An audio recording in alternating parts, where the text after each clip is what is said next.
Bienvenidos para todos los que están allá en la universidad y en virtual. Hoy empezamos el bloque de anestesia obstétrica de anestesia. La doctora Nuri Socha ya ha puesto pues mucho empeño a la coordinación de este bloque y ha pensado pues en temas muy importantes para que revisemos en estos 3 miércoles.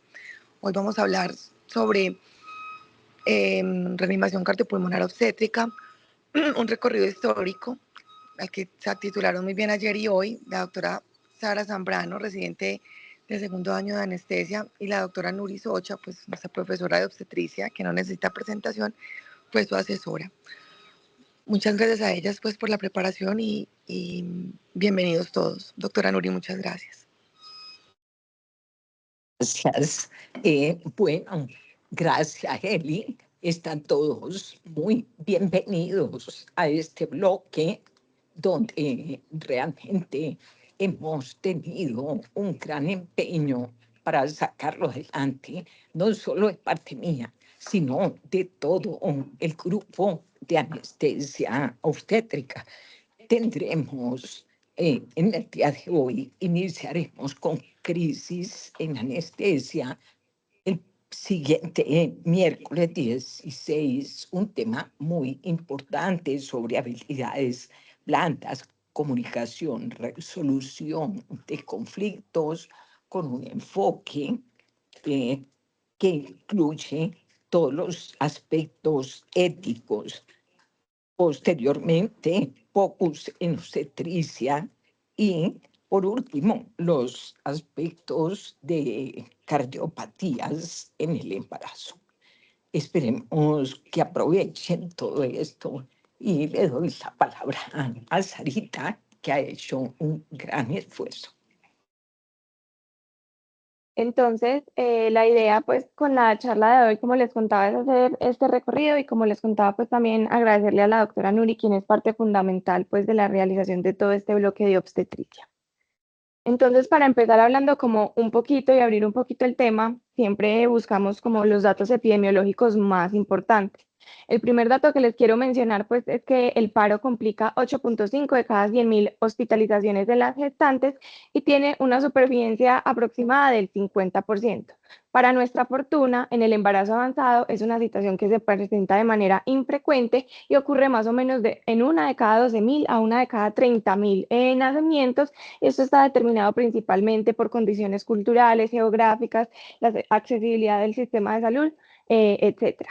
Lastimosamente, las consecuencias de un paro y de una muerte materna son devastadoras, no solo para el equipo de salud y todas las personas que nos encargamos pues de atender esa situación crítica, sino también para una familia y para la sociedad. Las mujeres hacen parte fundamental de la sociedad y una muerte materna es una cosa muy injusta que no debería poder ocurrir. Cuando uno estudia un poquito más como de la epidemiología de la mortalidad materna, se da cuenta que hay países como por ejemplo Estados Unidos que han sido muy juiciosos, han estudiado las razones de mortalidad materna. Sabemos que es un indicador de calidad en salud en los que se miden cuántas muertes de maternas hay por cada 100.000 nacimientos vivos. Por cada 100.000 nacidos vivos. En Estados Unidos, para 1987 se estimaba una razón de mortalidad de 7.2, pero el último dato que tenemos, que es del año pasado, nos habla de una razón de mortalidad de 23.6. Es decir, es un número que viene creciendo exponencialmente y eso no quiere decir que sea porque estemos dándole menos cuidado a las pacientes obstétricas, es que cada vez nos enfrentamos a pacientes más añosas, más enfermas con complicaciones cardiovasculares y pulmonares que hacen que tengan mucho más riesgo. Cuando uno se va a estudiar cuáles son los factores relacionados con la mortalidad y con las tasas de supervivencia en las maternas, el último estudio que encontré fue este del 2021 que les traigo aquí citado, que nos habla principalmente de esas causas relacionadas con la mortalidad. Eso es basado en una base de datos de la AJA que miran cómo la gente se adhiere o no a las guías. Lo que encontraron entonces era que los factores relacionados con la mortalidad eran la hipotensión y la hipoperfusión previa, que el paro ocurriera fuera de la sala de partos o fuera de quirófano, que fueran pacientes en estado crítico que estuvieran en la unidad de cuidados intensivos, en la unidad de cuidados posanestésicos, pero el mensaje que yo les quiero decir acá es que también el sistema de respuesta a la emergencia es fundamental para poder dar una atención óptima. Acá quiero hacer ese primero llamado de atención para que tengamos unas guías de trabajo institucionales que sean organizadas y que nos permitan dar el mejor resultado posible a estas pacientes. Cuando nos vamos buscando cuáles son los artículos pues, más importantes, este primero que les tengo por mencionar es el estudio CAPS. Este estudio es realizado en el Reino Unido y lo que buscó fue determinar, es un estudio descriptivo, cuál es la incidencia, el manejo y los resultados del paro cardíaco en las maternas. Ellos lo que hacen es basarse o obtener datos de la base de datos de observación obstétrica en los años entre el 2011 y el 2014. De todos los partos que hubo en el Reino Unido, hubo 66 casos a analizar y estimaron que había una incidencia de paro de 2.8 por cada 100.000 y cuando incluían el puerperio inmediato, esa incidencia se aumentaba a 6.3 por cada 100.000. También estimaron una tasa de supervivencia aproximada del 58%, pero yo les quiero dejar 3 mensajes clave específicos de esta diapositiva. El primero es que, como vemos en esta gráfica, alcanzan a ver mi cursor, la mortalidad depende directamente de dónde ocurra. La supervivencia es mucho mayor cuando tenemos un paro que se da a nivel intrahospitalario versus extrahospitalario. El segundo mensaje grande que yo les quiero dejar es el que tenemos en esta tabla de acá superior, que si bien todas las maternas, tanto las que se murieron como las que sobrevivieron, recibieron soporte vital básico y avanzado de manera oportuna, un determinante importante en la mortalidad fue cuánto se demoraban en hacer esa cesárea perimortem. Ahí todavía vemos que ya vamos a hablar un poquito más de eso, pero entre más rápido lo hagamos, mejor le va a ir a la mamá. Y por último, en la última gráfica que les traigo acá, que es esta que tenemos, quiero que veamos que 1/3 de todas las causas de mortalidad en ese estudio del Reino Unido fueron relacionados con la anestesia. ¿Qué mensaje es para decir aquí? Que debemos estar preparados para poder atender esta situación crítica porque se puede presentar muy frecuentemente en nuestro entorno. Yéndonos un poquito más a estudiar, porque se cambia solo mucho en espíritu. Yéndonos más a estudiar un poquito la razón de cuáles son esas complicaciones que hay a nivel de las complicaciones relacionadas con el cuidado en anestesia, tenemos el NAP7. El NAP7 salió el año pasado y sabemos que tiene un apartado especial de las pacientes obstétricas, cosa que no habíamos visto antes.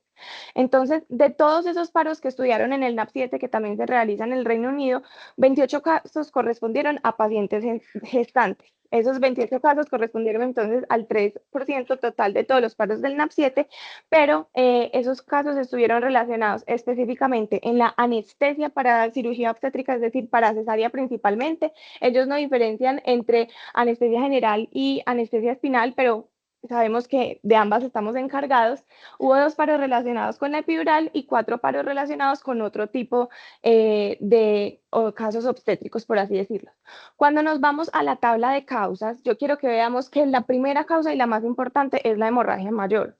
Y ellos cuando hicieron esa auditoría de esos 7 casos de hemorragia mayor se dieron cuenta no solo de que era una implicación grave y que podía llevar a la muerte, sino que por lo general teníamos una determinación subóptima de ese sangrado y no dábamos el manejo adecuado, lo que hacía que la condición de esas pacientes empeorara de manera importante hasta llevarlas al paro.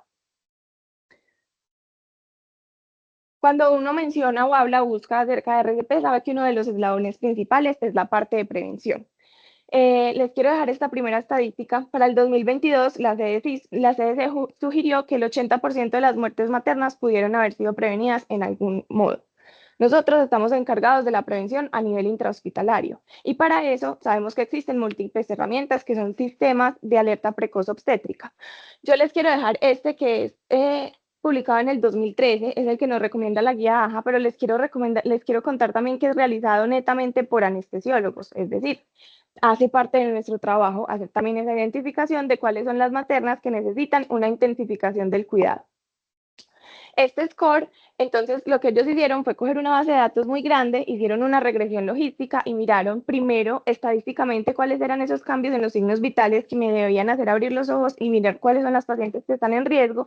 Y en segundo lugar, lo trasladaron a términos clínicos para yo poder tener con modificaciones de signos vitales que puedo tomar a la cabecera del paciente, saber a qué paciente debo abrirle los ojos y con quién debo estar atenta. Yo sé que todos sabemos que esto existe. El problema es que no lo utilizamos. Entonces, la invitación es que siempre tratemos de utilizarlo cuando sea prudente, pues, en estas materias. La idea entonces de esta charla, lo que la profe Nuri me propuso para hacer, es que miráramos cómo se fue desarrollando el conocimiento en relación al RCP obstétrico en la historia y a partir de eso veamos qué es lo que tenemos hoy y hacia dónde vamos, qué es lo nuevo de lo que se está hablando. Entonces, lo primero, quiero dejarles como unos principios básicos. El primero es que la mayoría de guías de reanimación que normalmente utilizamos son aplicadas a la materna, pero hay cambios fisiológicos y anatómicos que hacen que ellas tengan una menor reserva cardiovascular y pulmonar y que nuestras maniobras de reanimación no sean tan efectivas. Es por eso que debemos hacer unas modificaciones especiales. Segundo ítem grande, nuestra prioridad va a ser la materna. Los desenlaces fetales pasan a un segundo plano, necesitamos estar enfocados en la mamá. Y hay dos modificaciones específicas de las maniobras de reanimación en las que creo que debemos basarnos para poder abordar este tema.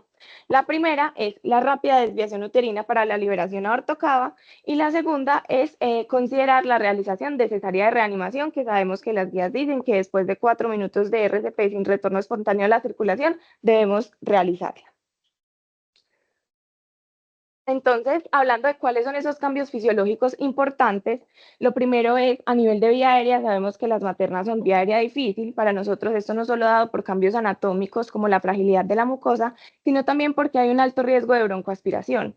Esto está dado porque la progesterona actúa sobre lo que antes conocíamos como el esfínter esofágico inferior, hoy zona de alta presión esófago-gástrica, y hace que tenga como una debilidad y eso hace que tengan más riesgo de broncoaspiración. Esto sumado al hecho de que en el tercer trimestre del embarazo tenemos un enlentecimiento del vaciamiento gástrico que también es importante. Sabemos que las maternas tienen un aumento del consumo de oxígeno más o menos de un 40%, esto dado porque tienen que suplir las necesidades tanto del bebé como de la mamá y al el útero crecer tanto en la cavidad abdominal va a haber una cefalización del diafragma que está descrito más o menos de 4 a 7 centímetros. Esto también modifica los volúmenes y las capacidades pulmonares, disminuyendo la capacidad pulmonar total, la capacidad residual funcional, los volúmenes residuales y se modifica también la resistencia pulmonar. Como compensación hay un aumento del volumen TIA y del volumen corriente y esto trae pues asociado unos trastornos metabólicos importantes.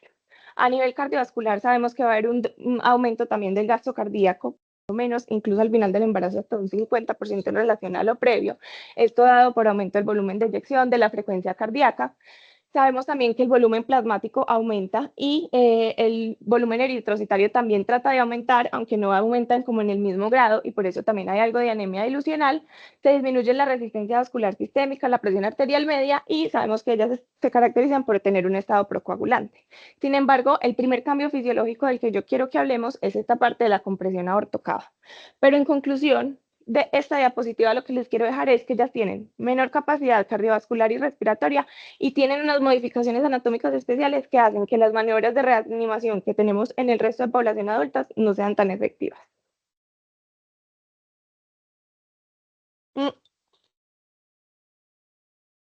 Empezando a hablar un poquito de la compresión aortocava, les traigo este primer estudio que se realizó en 1965. Este grupo de investigadores, muy curiosos, decidieron medir cuál era la presión de la vena cava inferior y se dieron cuenta que cuando medían la presión en una gestante del tercer trimestre en supino de la vena cava inferior era mucho mayor que el resto de presiones venosas en el cuerpo. Adicionalmente, cuando estudiaban cómo era esa curva de presión venosa, se dieron cuenta que los cambios intratorácicos relacionados con la respiración no se veían cuando evaluaban la curva de la presión venosa.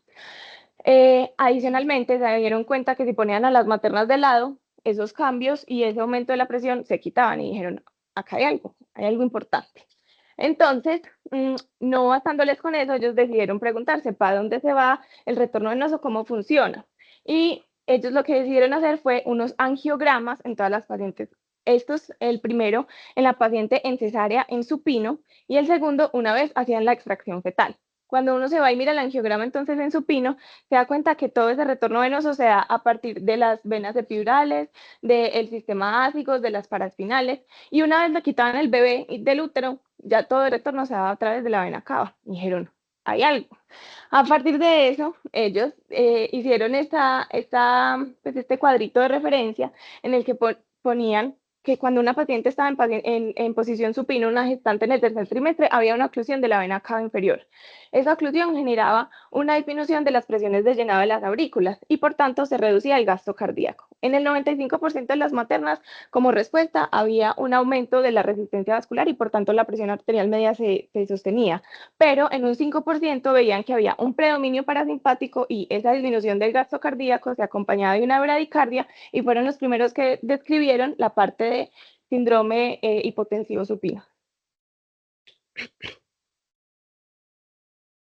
Entonces, ya habiendo hablado y sabemos que ya existe pues, a partir del estudio anterior, sabemos que hay unos efectos mecánicos importantes del útero, sabemos que hay una compresión aortocava que se da más o menos desde la semana 12 a 14 de gestación, pero que tiene implicaciones hemodinámicas importantes más o menos después de la semana 20 o cuando la altura uterina llega por encima del ombligo. Sabemos también que cuando las ponemos en decúbito lateral o hacemos algún tipo de desviación uterina, pues esa compresión se quita. Y existen varias formas descritas para hacerlo. Si yo pongo la paciente en decúbito lateral como en el estudio pasado, si le pongo una cuña debajo de la espalda, si realizo la tracción manual con técnicas manuales, ¿cierto? Pues la desviación con técnicas manuales. Entonces, teniendo en cuenta que yo estoy hablando de reanimación y que para hacer una reanimación efectiva tengo que dar unas buenas compresiones y que si yo pongo a la paciente en decúbito lateral del todo, pues de pronto se me cae la camilla, ¿cuál será la posición ideal para realizar esa reanimación? Para eso está este estudio que fue publicado en 1988. Ellos lo que hicieron fue coger una tablita de madera y ponerle un transductor de fuerza y empezaron a realizar las compresiones. Ellos decidieron hacerlo con la posición de las manos como lo haríamos en RCP y también con yuxtaposición de las manos a ver a cuál le iba mejor. Y fueron angulando la tablita. Como vemos acá, a medida que la angulación aumenta, la calidad de las compresiones, la fuerza ejercida es mucho menor. Entonces ellos dijeron, no puede ser. Tenemos que hacer la desviación uterina, pero entre más en decúbito lateral lo ponemos, peor les va, pues las compresiones se nos vuelven muy malas. Entonces, a partir de eso, hicieron este invento que es la tabla de Cardiff. Eso es una tabla de madera que tiene 27 grados de inclinación en el que se ponía la materna. Esa tablita tiene rueditas para llegar a donde estaba haciendo el escenario crítico, ponían ahí a la materna y ahí le daban las compresiones. Incluso pues tenía el diseño, esta parte para acceder al miembro superior izquierdo y que se pudiera obtener un acceso venoso y fue un instrumento que se implementó incluso en clínicas de acá de la ciudad. Sin embargo, pues nosotros sabemos que eso no es lo que hacemos. En la UMI no hay tabla de Cardiff hasta donde yo sé. Entonces, ¿qué dice la evidencia hasta ahora? Entonces, este metaanálisis que tengo acá, esta revisión sistemática de metaanálisis salió en el 2024. ¿Y qué era lo que buscaba evaluar? Obviamente lo mismo, la calidad de las compresiones, dependiendo en qué posiciones se ponían. Estudiaron el decúbito lateral, la posición en cuña, todo. Y se dieron cuenta que con estudios basados en simulación, igual cuando ponían cualquier otra posición que no fuera el decúbito supino, la calidad de las compresiones era muy mala. Esto era porque tenían una posición inadecuada, una frecuencia inadecuada o una profundidad inadecuada. Y por eso la recomendación actual es que se siga haciendo el desplazamiento uterino con la tracción manual, sea a 2 manos o a una mano. También sabemos que para que hayan compresiones de alta calidad, deben hacerse en una superficie plana en la que se minimicen las interrupciones con 5 a 6 centímetros de profundidad en el tórax, que se permita la reexpansión y que sean 100 a 120 compresiones por minuto.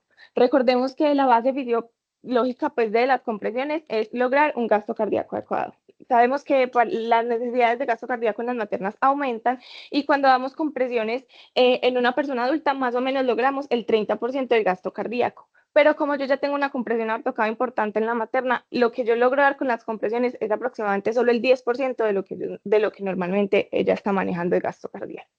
Pero si se acuerdan, ahorita cuando yo les hablé de los cambios fisiológicos, también les dije que había una cefalización del diafragma, que esto estaba dado porque el útero ocupaba mucha parte de la cavidad abdominal. Entonces, cuando uno va y estudia y mira las guías que hay, las primeras guías de reanimación, se da cuenta que en esas guías dicen que deberíamos hacer el masaje 2 a 3 centímetros por encima, las compresiones, perdón, 2 a 3 centímetros por encima de la altura que normalmente utilizaríamos en los adultos.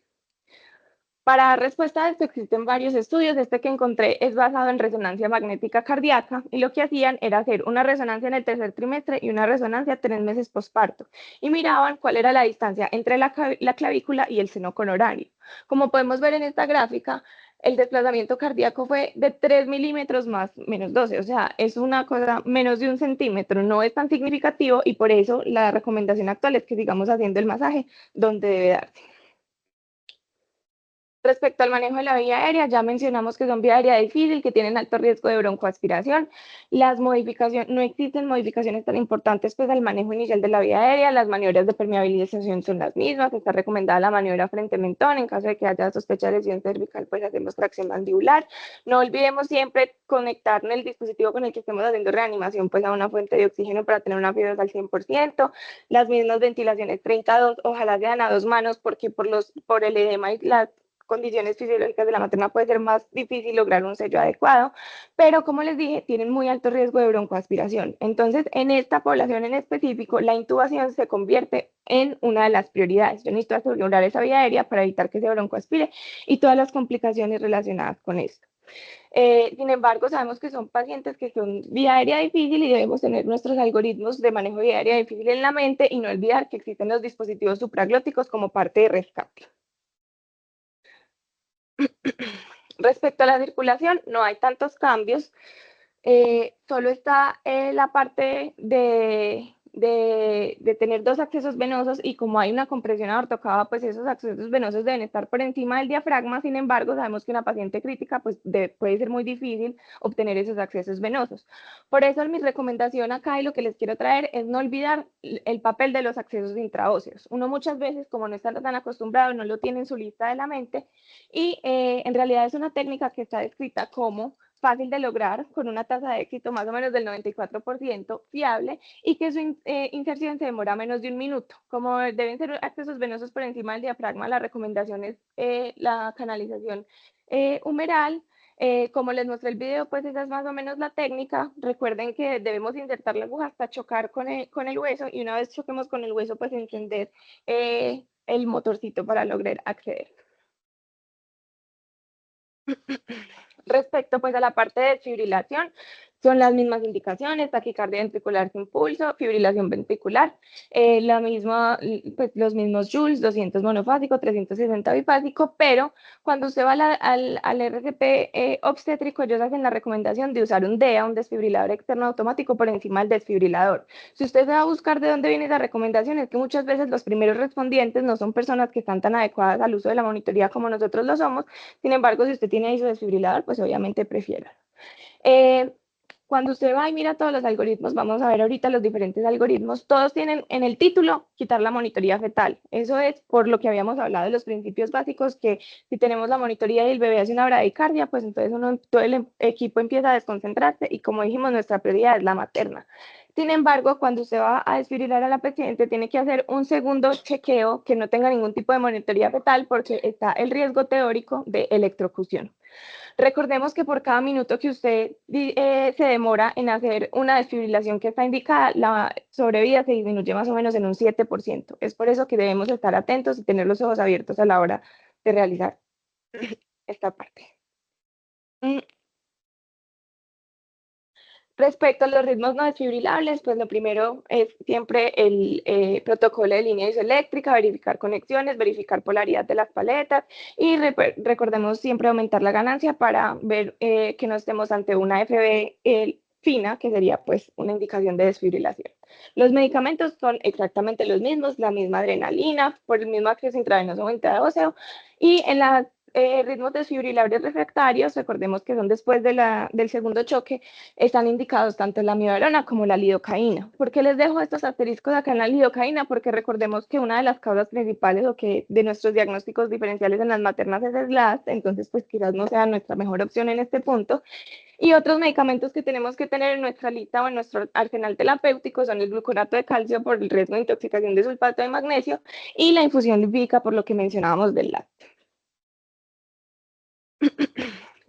Una vez yo ya me enfoqué en el algoritmo y ya vi dónde estoy, bueno, más o menos es importante buscar cuál es la etiología. ¿Acaso le estamos sacando de paro, pero necesitamos dar un tratamiento específico a lo que me llevó al paro, ¿cierto?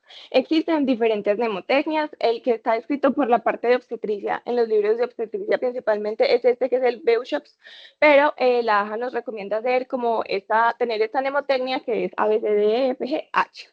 Usted puede escoger el que usted quiera. Lo importante es que usted tenga una lista de chequeo y haga una revisión causa por causa de cuáles son esas posibles etiologías, y a partir de eso configurar ese tratamiento específico. Recordemos pues que la hemorragia, la sepsis y las causas cardiovasculares son cada vez más importantes, pero como les mencioné, la mayoría de veces o en gran porcentaje las causas anestésicas también siempre están ahí. Listo, entonces ya hablamos de toda esa parte de la liberación aortocava y ahí nos fuimos hablando un poquito de más o menos cómo era el algoritmo. Sin embargo, también es importante hablar de la segunda parte, que es la extracción fetal. La cesárea está descrita desde 715 a.C. en la población romana. Este señor, que se llamaba Numa Pompilius, fue un gobernante que determinó la lex Caesarius. Ese gobernante lo que dijo fue: vea, por condiciones culturales, usted no puede enterrar en la misma tumba al niño que a la mamá. Entonces a todas las maternas, cuando se morían embarazadas, les sacaban el bebé y los enterraban separados. Incluso está pues la historia de Sisyphos africanos, que fue un luchador romano, que fue el que peleó contra Hannibal el persa, que según lo que cuentan fue el primer niño que sobrevivió a partir de una cesárea. Pero no fue solo hasta 1500 después de Cristo, sea esta historia de Jacques Nufer, que es un carnicero suizo que estaba acompañando a su esposa en el trabajo de parto. Y él vio que ese trabajo de parto estaba muy demorado y nada que salía, y la señora empezó a sufrir. Entonces él decidió, con sus conocimientos de carnicero, hacer una cesárea. Y según lo que cuentan, sobrevivió tanto la mamá como el bebé, y en 1582 Caspar Buin hizo como una compilación de gráficos de todos esos mitos que habían respecto a la cesárea del nacimiento, y ahí está escrita la historia de Jacob Nufer. Existen personas muy inteligentes. Esas personas muy inteligentes, dentro de esas se encuentra la doctora Gertie Marx. Esas personas piensan más allá de lo que uno piensa. Entonces, esta señora lo que hizo fue evaluar 5 maternas que tuvieron intoxicación por anestésicos locales. Ella, como parte del manejo que se les daba en ese momento, se hacía una extracción fetal después de que se consideraba que la materna estaba muerta, pero esto lo que estaba buscando era una sobrevida del feto, no de la mamá. Entonces ellos llamaban esto como las cesáreas post-mortem, y lo que hacían era tratar de que, si la mamá estaba muerta, por lo menos el bebé sobreviviera. Sin embargo, ella cogió esos 5 casos y se dio cuenta que en 3 de esas maternas hicieron una cesárea temprana en menos de 10 minutos y ellas sobrevivieron sin ningún déficit neurológico, pero en 2 se demoraron mucho en hacer la cesárea y tuvieron pues desenlaces negativos. Entonces, si vemos, ella dijo: por eso hay que tener una extracción fetal rápida que va a mejorar la circulación materna de manera vigorosa, y esa extracción fetal debería ser parte de los algoritmos de trabajo en el RCP obstétrico. Entonces, ella fue la primera que empezó a hablar de eso. Después, en 1982, sale este artículo en JAMA, que es de una primigestante de 27 años que tenía un antecedente de anemia de células falciformes. Y esa materna, lo que le pasó fue que ingresó en contexto de una hemoptisis masiva. 4 minutos después de esa hemoptisis, paro. Ellos iniciaron todas las maniobras de reanimación que conocían, la intubaron, decúbito lateral, compresiones de todas las maneras, pero más o menos al minuto 20 dijeron: no, esta señora está muerta, nada que hacer, vamos a sacar el bebé, buscando pues el bienestar del bebé. Iniciaron la cesárea en el minuto 24, y en el minuto 28 ya habían hecho la extracción fetal, y en el minuto 32, milagrosamente, la señora retornó a circulación espontánea, buena presión, todo bien, y un mes después la dieron de alta del hospital. Este escrito fue hecho en 1982, y ellos en sus conclusiones ponen 2 cosas importantes. Uno, la importancia de poner a la paciente en decúbito lateral, pero ellos dicen: deberíamos hacer el RCP hasta que saquemos o hagamos esa extracción fetal, hasta la cesárea, porque no solo mejora la supervivencia fetal, que era lo único que les importaba antes, sino que también mejora la supervivencia de las maternas. En 1986, en un libro de obstetricia, se deja descrito cómo hacer esa cesárea perimortem, cómo debe ser la técnica, y ellos al inicio ponen que los objetivos sí son la supervivencia fetal, pero también hablan de que tiene un rol importante en la reanimación materna al liberar esa compresión aortocava. Ellos también empiezan a hablar de ese pronóstico neurológico que hay en las maternas y de los tiempos que debemos realizar. Hablamos de hacer la cesárea en el cuarto minuto y de que haya un nacimiento en el quinto minuto porque en teoría a partir del sexto minuto es que empieza a haber compromiso neurológico cuando estamos en un paro. Entonces por eso que están esos tiempos estimados. Ellos describen cómo hacer toda la técnica, nos dicen que la asepsia debe ser mínima, que no debemos retrasarnos ahí, que no debemos desplazar a la materna hacia el quirófano, sino hacerla donde esté, que se hace una primera incisión que ellos describen pues vertical desde el pubis hasta el ombligo, que se saca, pues se hace exploración, se busca el útero, se corre la vejiga hacia abajo, se hace una primera incisión con bisturí y después otra segunda con tijeras, haciendo pues protección de las partes fetales, y de ahí sacamos al bebé y la placenta. Desde 1986 eso está descrito. Esta tablita que les traigo acá no encontramos el estudio original, lo buscamos mucho, es de un grupo de investigadores que es el Dr. Katz y su grupo, y ellos lo que hicieron fue hacer una recopilación de todas esas cesáreas post-mortem, es decir, cuando decían, la mamá ya está muerta, nada que hacer, vamos a sacar el bebé. Y ellos empezaron a darse cuenta que a los bebés que se los sacaban más rápido les iba mejor, tenían mejores desenlaces, entonces dijeron, ve, qué cosa tan llamativa. De 1986 a 2005 hicieron un segundo grupo de estudios, pero ya no hablaron de la cesárea postmortem, sino de la cesárea perimortem, porque ya vimos que ya la habían descrito. Y cuando fueron a evaluar sus hipótesis, se dieron cuenta que uno, a los bebés que los sacaban más rápido, efectivamente sí les iba mejor, pero dos, a las mamás que les hacían cesárea en menos de 5 minutos les iba mucho mejor que a las mamás que se demoraban. Y es a partir de esto que el término de cesárea perimortem y cesárea de reanimación empezó a crecer. Si ustedes ven, esta es la guía de manejo de la AJA de paro del 2010. Esta guía es específica para obstetricia, fue la primera vez que hablaron o sacaron un apartado específico para obstetricia, pero si hacemos zoom en esta partecita, nos damos cuenta que nada más hasta el 2010 empezaron a hacer parte la cesárea de emergencia como parte del algoritmo de reanimación. Y nada fue sino hasta el 2021 que se acuñó el término en las guías de cesárea de reanimación. Ya habiendo discutido esta parte y ya que sabemos que hay que hacer una cesárea de reanimación, les quiero hacer énfasis en la importancia de hacer una adecuada activación del código azul. Normalmente sabemos que hay un líder, un encargado de la vía aérea, alguien de las compresiones, alguien de la desviación lateral, medicamentos, historia clínica, etcétera. Pero yo les acabo de decir que vamos a hacer una cesárea. Entonces, eso necesita que haya un enfoque multidisciplinario donde yo sea capaz de llamar a los obstetras para que vengan y me ayuden, que yo pueda llamar al neonatólogo o al pediatra para que venga y me ayude también con la reanimación fetal. Y quiero dejar acá también como mensaje grande que es muy importante tener unas directrices institucionales estructuradas y que las personas que atendemos o que estamos presentes en esas situaciones seamos entrenados. Obviamente no nos va a entrenar la vida porque no queremos aprender sobre la marcha, sino que es muy importante, por ejemplo, en los entornos de simulación, como vamos a hacerlo hoy, estar preparados para atender este tipo de situaciones. Bueno, entonces, ¿hacia dónde vamos ahora? Yo les dejo aquí esta que es la gráfica pues que está específicamente en el manual de reanimación obstétrica del año pasado, donde la parte superior es exactamente la misma, pero yo les quiero mostrar dos cositas, que son estos dos cuadrados inferiores.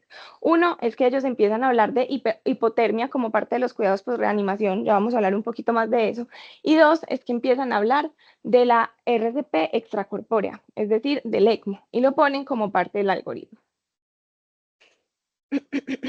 Entonces, ¿qué es eso? ¿Qué es ECMO? Pues eso para qué sirve. Grande en nuestra mente debe quedar que eso es una terapia puente que nos permite hacer un soporte ventilatorio en unos casos específicos, específicamente el ECMO venovenoso o circulatorio cuando tenemos un ECMO venoarterial. Hay múltiples indicaciones para poner a los pacientes en ECMO. Sabemos que son pacientes críticos, el venovenoso principalmente para SDRA y el venoarterial en el estado posparo, en la paciente que tiene falla aguda del ventrículo derecho y del ventrículo izquierdo, embolismo de líquido amniótico, tromboembolismo pulmonar. Sin embargo, En el contexto en el que estamos hablando hoy es el papel del ECMO en el paro cardíaco. Entonces, lo que está escrito en la literatura es que para poder canular o rescatar a una paciente que esté en ECMO, debe estar canulada en menos de 60 minutos, que debe tener unas compresiones y una reanimación impecable donde no haya quedado duda que esa materna está recibiendo el mejor cuidado posible. Yo traté de investigar en la ciudad eso cómo estaba funcionando. Los profes de la cardio me dijeron que por cuestiones técnicas todavía no habían logrado canular a alguna paciente en menos de 60 minutos que estuviera en paro, pero pues es a lo que estamos apuntando. Pregunté entonces que dónde en el mundo sí. Me contaron que, por ejemplo, en Sudamérica, en Chile, les ha ido muy bien, pero es porque ellos tienen paramédicos entrenados en canular y no se desplaza todo el equipo a canular a la paciente, sino que traen a la paciente, el paramédico la trae canulada y ya avisan al equipo ECMO y en urgencias ya está todo el mundo listo para poderla poner en ECMO. Adicionalmente, en Chile también tienen el dispositivo Lucas, que sabemos que es el que da compresiones todo el tiempo y que usted puede liberar las manos. Entonces, si bien en la ciudad no hemos llegado a eso, yo sí quiero que entendamos que en la ciudad es a lo que vamos a llegar y a lo que estamos apuntando. En este punto les quiero hacer la invitación para que asistamos al taller en el Congreso, que va a ser el 30 de agosto, sábado. Es específicamente ECMO en maternas, para que lo tengamos también en cuenta. Yo había dejado el QR para inscribirnos, pero no me quedó en esta diapositiva. No sé por qué, pero ahorita se los pongo, sí. Respecto a la bibliografía que hay del ECMO en maternas, esto se empezó a escribir desde más o menos del 2009. Esto en relación con la primera pandemia de H1N1, donde las maternas tenían SDRA y por tanto tocaba ponerlas en ECMO. Cuando revisaron esas tasas de supervivencia aproximadas, se dieron cuenta que eran muy buenas, del 75%. Esto es mejor que la población general adulta con la que se comparó, y los resultados fetales tampoco eran malos, había una supervivencia del 70%. Una segunda oleada de reporte de casos y de información que obedeció pues obviamente al COVID-19, nuestra segunda pandemia. Ahí sí hubo pues mucha más información. Pero de la bibliografía que tengo pues para traerles está primero este metaanálisis que salió en el 2024, en el que cogieron 38 estudios que eran en total 917 pacientes que fueron a ECMO, les fue muy bien en la tasa de sobrevida, 65%, la sobrevida es mucho mayor obviamente en el ECMO veno-venoso que en el veno arterial, pero antes el veno arterial solo tenía reportes de caso y ahora ya cada vez está siendo más usado. También la tasa de supervivencia en este estudio fue mayor que el resto de la población adulta y eso nos debe hacer caer más en cuenta de que el ECMO es esa terapia o ese puente que tenemos para dar una segunda oportunidad y que debe hacer parte también de nuestro arsenal. No solo cuando ya la paciente está en paro, sino cuando tengo una paciente crítica. Yo debo empezar a pensar en eso y mirar cómo voy a gestionar para que se dé. De los cuidados por reanimación, cuando uno va y vuelve este artículo que les cité del 2021 de Get With The Guidelines, uno se da cuenta que la primera vez uno puede sacar a la materna de paro hasta en casi el 74%, pero solo el 40.7% sobreviven hasta el alta, es decir, vuelven y entran en paro. Es obvio que hay que dar un cuidado especializado e intensificado que por lo general sea en la unidad de cuidados intensivos, pero también hace parte de nuestro desempeño, pues, hacer ese abordaje inicial y esa parte inicial de esas maternas. Entonces, la guía de Surviving de obstetricia nos dice que tratemos de implementar esta mnemotecnia también de ABCDFGH, en la que usted va a mirar la vía aérea, en la B la ventilación, en la C circulación. Usted sabe que posparo usted tiene una paciente que está vasopléjica y con un aturdimiento cardíaco de manera importante, usted va a necesitar vasoactivos, téngalos preparados y en mente. Y aquí en esta parte de disability es cuando ellos específicamente consideran la hipotermia selectiva, tratando de mejorar esos resultados de neuroprotección. Esto es un tema bastante debatido cuando uno se va y mira específicamente de qué estudios vienen esas recomendaciones, ve que solo son reportes de caso y son maternas que no tuvieron una adecuada recuperación posparo y ellos dijeron que lo último que les queda pues para tratar de mejorar en algo esos desenlaces neurológicos es la hipotermia. Sin embargo, también hace parte de nosotros hacernos la pregunta, investigar, leer un poquito más. Vuelven y ponen obviamente el RCP extracorpóreo, que busquemos la etiología en caso de que no hayamos hecho una cesárea, tener una discusión multidisciplinaria, a ver qué vamos a hacer con ese bebé. Y por último, hacer el debriefing. Ellos nos ponen la H, que no es la menos importante, pero sí es la que está de última, porque en las maternas olvidamos mucho las causas neurológicas. Y ellos nos dicen que toda materna que entre en paro, en el posparo, debería tener una neuroimagen. Entonces, ahí se los dejo. Como conclusiones, entonces les traigo que el RCP obstétrico ha estado marcado por diferentes hitos a lo largo de la historia, desde la cesárea post-mortem, a través de la cesárea perimortem y de reanimación, y hoy estamos empezando a hablar de ECMO, que esta cesárea de reanimación ha sido una estrategia que ha permitido mejorar la sobrevida no solo fetal, sino también materna, que debemos implicar o implementar protocolos estructurados, actualizados y tener algoritmos específicos para gestantes, y así hemos logrado tener una estandarización de la atención y una mejora de los desenlaces, y que en los escenarios más críticos hemos tenido la disponibilidad de terapias como ECMO que nos han permitido abrir nuevas posibilidades de supervivencia, y que la detección temprana, el trabajo del equipo y la preparación interdisciplinaria siguen siendo las herramientas más poderosas para salvar 2 vidas a la vez.